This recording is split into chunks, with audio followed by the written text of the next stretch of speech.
Օրինակ դու ինչ կաներ, օրինակ ասեմ որ ես ասեմ ինչ կանի, բազմիցս եմ, ես չէի միանա։ Վարդան Ղուկասյանը ես չէի միանա։ Դու իմ համար տարբերություն չկա, քապայական է, թե այս տեսակն է։ Բանի որ Սերժ Մերժող միջև այսօր Սերժին մեղադրող ոչ մի տարբերություն։ Այսինքն դուք իր անձի դեմ որևէ բան չունեք, զուտ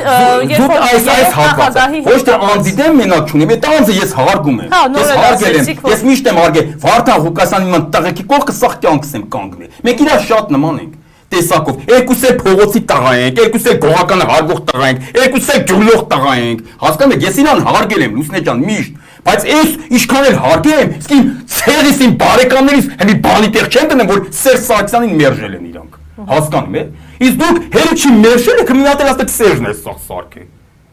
Սա քարոզարշավի ժամանակ Վարդան Ղուկասյան ջան Սերժը էր մերժում։ Սա քարոզարշավը որ Սերժին մերժելու process-ն էր։ Եթե քարոզարշավը տաներ Սերժից ինչ գործներ, կամ դու խելացի մարդ ես։ Քեզ ով է ստիպե քունմա տղուն, ով է ստիպե որ հեներ մի հատ կոնտրոլի գայր էկրանի դեմը Սերժ մերժել։ Երկու անգամ էլ Նիկոլ ընտրեիր։ Դա 18 թվականին էր։ 18 թվականին, հա։ Քեզ ով է ստիպե։ Հասկանում ես։